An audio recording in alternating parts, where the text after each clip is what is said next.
अस्सलाम वालेकुम and hello everyone. I hope कि आप सब ठीक होंगे। अभी सुबह का ही टाइम था तो मैंने कहा सबसे पहले गाजर का हलवा बना लेते हैं, उसको रख देते हैं, वो भी पकता रहे साथ में। तो मेरे हस्बैंड ने कहा लाओ मैं तुम्हारी हेल्प कर देता हूँ। उसके बाद मैंने चिकन निकाला डीफ्रॉस्ट करने के लिए, इसको मैंने मसाला लगाना है।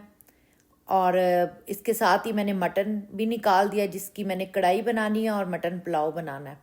तो बस अभी ये सारी चीज़ें थोड़ी देर में रखी हैं पानी के अंदर ताकि डीफ्रॉस्ट हों। और ज़र्दा जो है वो मैंने रात में ही रेडी करके रख लिया था। रात में रेडी करने का ये फ़ायदा होता है कि इसका नेक्स्ट डे टेस्ट बहुत अच्छा हो जाता है। और इसके बाद मैंने कहा पुलाव की कुछ तैयारी कर लेते हैं, जिसके लिए मैंने ली कुछ इलायची, काली मिर्च, बड़ी इलायची, धनिया पाउडर, लौंग और तेज़ पत्ता। अब ये सारी चीज़ें मैं कुकर में मैंने गोश्त को डाल दिया और ये सारी चीज़ें भी इसके साथ ऐड कर दी। छोटा पीस अदरक का लिया और चार से 5 जवे जो है वो लहसुन के हैं। और मैं इसमें प्याज नहीं ऐड करती और इनको कूट के अब फ्रेश ही मैं ये भी इसके साथ ही ऐड कर दूंगी। और 2 सब्ज़ मिर्चें हैं, ये काफ़ी तेज़ वाली हैं, इसे मैंने 2 ही डाली हैं। और इसके साथ बस नमक ऐड करेंगे। नमक आप अपने हिसाब से भी डाल सकते हैं क्योंकि पुलाव में जो नमक होता है वो एंड पे जाके जब चावल बॉयल होते हैं तो फिर फाइनल पता चलता है। और इसको मैंने सिर्फ 3 मिनट के लिए करना था, जो कि मैंने 3 आवर के लिए कर दिया। शुक्र है मैंने अलेक्सा पे अलार्म लगा लिया था। इसके बाद मैंने कहा ये बॉक्स खोलूं क्योंकि ये भी काफ़ी दिनों से पड़ा हुआ था, तो मैंने कहा अभी हटाऊं यहाँ से। तो इसमें मेरी एक्चुअली कैंडल्स आई हुई थी जो मैंने कहा मैं निकाल के इनको इनकी जगह पे रखूं। तो मैंने कहा आपसे भी शेयर कर लूं कि मैंने कौन सी वाली की हैं। मेरे जो है ना ऑर्डर में ना हमेशा कुछ कैंडल्स तो रहती हैं, जैसे कि ये वाइट गार्डिनिया, इसकी बहुत अच्छी स्मेल है। इसकी जैसे फ्रेश पाकिस्तान में मोतिये के फूल होते हैं ना, उसकी स्मेल और इसकी बहुत सिमिलर है। और लेवेंडर की तो ऑलमोस्ट हर एक को पता है कि इसकी स्मेल कैसी है, तो ये भी मेरी फेवरेट में है। 1000 विशेस की भी स्मेल बहुत अच्छी है। ये कुछ कैंडल्स हैं जो मैं हमेशा मैं जब भी ऑर्डर करती हूँ तो ये मैं ज़रूर ऐड करती हूँ क्योंकि ये मुझे बहुत पसंद है और इनकी स्मेल बहुत अच्छी लगती है। खैर फिर अब दूसरी तरफ मैंने कहा जल्दी से कढ़ाई भी रख लें क्योंकि मटन कढ़ाई है, उस पर थोड़ा सा टाइम भी लग जाएगा। इसमें मैंने ऑयल डाला, उसके अंदर 1 चम्मच ज़ीरा डाला और मटन डाल के ऊपर मैंने नमक डाल दिया। और इसको बस इतना ही पकाना है कि इसका थोड़ा सा कलर चेंज हो जाए। एक्चुअली ये बिल्कुल वैसे ही जैसे शनवारी कढ़ाई की तरह बनती है, लेकिन मैं इसमें थोड़ी और चीज़ ऐड करूँगी क्योंकि मुझे ग्रेवी भी चाहिए। तो यहाँ पे इसका कलर चेंज हो गया था, तो मैंने ये जो वही छोटी वाली सब्ज़ मिर्च है ना, यही कोई 5 से 6 डाली हैं क्योंकि इसमें लाल मिर्च मैं नहीं डालूँगी। तो इसके बाद मैंने अदरक लहसुन डाल दिया। अदरक लहसुन डालने के बाद मैं बस इसको 2 से 3 मिनट के लिए ऐसे ही थोड़ा पकाया है। और उसके बाद मैंने ये टमाटर डाल दिए थे। टमाटर ये बड़े साइज़ के थे तो मैंने 5 जो है इनको मिडल से कट करके तो इस तरह रख दिया था इसके ऊपर। और हाफ कप पानी डाल दिया था क्योंकि गोश्त ने अपना भी पानी छोड़ना है। इसको ढकेंगे थोड़ी देर के लिए जब तक टमाटरों का छिलका जो है वो नरम ना हो जाए। तो ये मैंने 5 से 10 आई थिंक 10 मिनट के बाद मैंने ये खोला है ढक्कन। तो इसके टमाटर के छिलके जो हैं बिल्कुल अलग हो चुके थे। इन सबको निकाल के तो टमाटरों को मैंने मैश कर लिया था इसके अंदर ही, ताकि सारा फ्लेवर जो है वो पानी के अंदर आ जाए टमाटर का भी। और इसके बाद इसको ढक के तो तकरीबन मैंने 30 to 40 मिनट बनाया था, जब तक गोश्त गल ना जाए। ये डिपेंड करता है कि गोश्त कितनी जल्दी गलता है।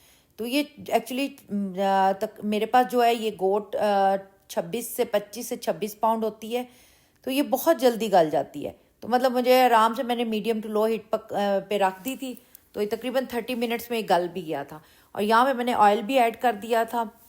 और इसके बाद मैंने ये फ्राइड ऑनियन थे, ये थोड़े से मैंने ऐड किए थोड़ी सी ग्रेवी बनाने के लिए। और साथ ही इसमें मैंने ज़ीरा पाउडर और धनिया पाउडर वो दोनों भी डाल दिए ताकि वो साथ ही सारा इसका जो है ना मसाला मिक्स हो जाए। और उसमें कुटी हुई लाल मिर्च मैंने डाली थी थोड़ी सी, और 1/2 टीस्पून ही मैंने हल्दी डाल के तो इस सबको अच्छी तरह मिक्स कर लिया था। बस इसको अब हम भूनेंगे इतना कि ये मसाले सारे इसके अंदर अच्छी तरह मिक्स हो जाएं कि गोश्त बहुत अच्छी तरह गल चुका था। और बस इसको 2 से 4 मिनट ही भूनने की ज़रूरत थी, ज़्यादा भूनने की भी ज़रूरत नहीं थी।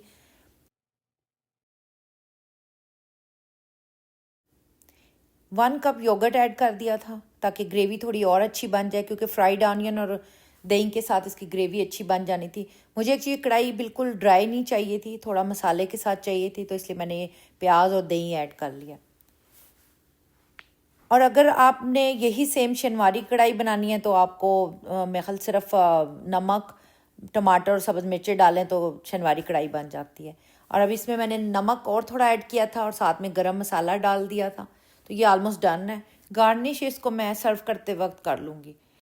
साथ ही मैंने पुलाव की भी तैयारी शुरू कर ली थी क्योंकि टाइम काफ़ी कम रह गया था। तो मैंने कहा इसको ऑलमोस्ट यखनी डाल के डन करके रख लूँ, और जब वो लोग आने वाले होंगे तो फिर मैं राइस डाल दूँगी। तो उससे क्या होता है कि अगर आप 10 से 15 मिनट गेस्ट के आने से पहले राइस डाल दें जो यखनी आपने रेडी किया, तो पुलाव काफ़ी फ्रेश रहता है। उसी वक्त आप दम खोलें, बजाय कि आप पहले बना के रख लें। तो पुलाव जो चावल होते हैं ना, एक्चुअली पुलाव जो है ना वो फ्रेश ही अच्छा लगता है। बिरयानी ये कि आप थोड़ी टाइम पहले बना लें तो उसका टेस्ट ज़्यादा अच्छा हो जाता है। और साथ ही मैंने गाजर का हलवा भी रखा हुआ था बनने के लिए, तो वो भी अब मैंने कहा साथ साथ जल्दी जल्दी रेडी हो जाए। तो मैं पुलाव की पूरी रेसिपी तो नहीं दिखा सकी, बस मैंने इतना ही कि मैं डन कर चुकी थी। जब वो आएंगे तो इंशाल्लाह फिर मैं चावल उसमें ऐड कर दूँगी। मैं कहा साथ ही थोड़ा आइलैंड को भी सेट कर लें क्योंकि यहीं पे मैंने सारा सेटअप करना था। तो क्योंकि खाना इतना ज़्यादा नहीं था, मेरी सिस्टर बार बार यही कह रही थी कि नहीं ज़्यादा नहीं आपने कुछ भी बनाना क्योंकि बहुत लेट हो जाएगा तो इतना खाया नहीं जाएगा। इसीलिए फिर मैंने ज़्यादा चीज़ें नहीं बनाई। मैंने कहा बहुत लेट नाइट है तो वाकई नहीं खाया जाएगा। तो ये मैंने जो पिज़्ज़ा ओवन ऑर्डर किया था, मैंने कहा इसको भी निकालते हैं। तो आज इसको यूज़ करके देखते हैं। इसको पहले वार्म करना था क्योंकि इसके अंदर ना एक केमिकल की स्मेल थी जो कि काफ़ी आंखों में भी लग रही थी। मैंने इसलिए इसको निकाला कि पहले इसको थोड़ी देर के लिए ना हम वार्म कर लेते हैं। और साथ ही मैंने जो इसके लिए डो तैयार की हुई थी नान के लिए, मैंने कहा पेड़े बना के इनको भी रेडी कर लें क्योंकि वो लोग बस आने ही वाले थे और लोग उनकी कॉल आ गई थी कि बस हम थोड़ी देर में पहुंच रहे हैं। तो मैंने कहा चीज़ें जो जो रेडी करनी है मैं फ़ौरन करके रख लूँ। फर्स्ट टाइम मैं इसमें बना रही थी नान, तो मुझे अभी थोड़ी इसकी समझ नहीं आई क्योंकि टेम्परेचर का मुझे कोई आइडिया नहीं हुआ। मैंने फुल टेम्परेचर लाइक 800 था इसका, मैंने उसी पे रख के कुक कर लिए थे। ठीक बन गए थे, मैं ये नहीं कहूँगी कि बहुत अच्छे बने थे। कि मैं दोबारा फिर ट्राई करूँगी तो देखूँगी शायद मेरी रेसिपी में थोड़ा कोई प्रॉब्लम था, ये बिल्कुल इसके टेम्परेचर नहीं सेट हुआ था। और ये रैक मैंने अमेज़ोन से मंगवाया था अपने वॉशरूम के लिए क्योंकि वहाँ पे मेरी ना चीज़ें थोड़ी फैली हुई लग रही थी, तो मुझे चाहिए था कि डबल इस तरह मुझे कुछ चीज़ मिल जाए जिस पे मैं ये सारी चीज़ें अपनी रख सकूँ। और ख़ैर फिर मैंने आके पुलाव को भी रेडी कर लिया था, चावल डाल दिए थे, दम दे दिया था क्योंकि वो लोग भी आ गए थे। अब खाने में क्या क्या बनाया था मैं कहा मैं आपसे वो भी शेयर कर लेती हूँ। मैंने मटन कढ़ाई बनाई थी और शामी कबाब थे और मटन पुलाव था। फ़िश जो थी वो मैंने एक दिन पहले ही मसाला लगा के रख लिया था, लेकिन इसको फ्राई किया था मैंने, होल फिश थी। हलीम मेरी सिस्टर ने बना के भेज दी थी और सैलड था। मीठे में मैंने गाजर का हलवा और ज़र्दा बनाया था, दोनों ही ऑरेंज कलर की चीज़ें हो गई थी खैर। और ये रायता था। मेरी दूसरी सिस्टर भी आ गई थी, उसके भी बच्चे आ गए थे, हालांकि काफ़ी लेट हो गया था, लेकिन उन लोगों को भी मैंने कहा नहीं आप लोग भी इधर ही आ जाओ क्योंकि सब इकट्ठे होंगे, मज़ा भी आएगा खाना खाते वक्त। थोड़ी ये कि चलें काफ़ी दिनों के बाद मिल रहे थे, थोड़ा बैठ के बातें शातें करेंगे। तो खाना खाने के बाद भी काफ़ी देर बच्चों ने बड़ा इन्जॉय किया क्योंकि सब एक दूसरे का वेट कर रहे होते हैं। हम लोग साल में 2 से 3 दफ़ा कनाडा जाते हैं, लेकिन ये लोग जो है ना एक ही दफ़ा आते हैं साल के अंदर, तो हमें इसलिए इनका बहुत इंतज़ार होता है। बच्चे भी एक दूसरे का बहुत वेट कर रहे होते हैं। और खैर ये लोग बेचारे थके भी काफ़ी हुए थे क्योंकि काफ़ी लंबी ड्राइव हो जाती है। आई थिंक 12 आवर की ड्राइव हो जाती है कनाडा की यहाँ से। तो खैर हमने बहुत इन्जॉय किया। आई होप कि आपको मेरा ये व्लॉग भी अच्छा लगा होगा। दुआओं में याद रखिएगा। इंशाल्लाह मिलेंगे नेक्स्ट व्लॉग में। अपना बहुत ख्याल रखिएगा। अल्लाह हाफिज़।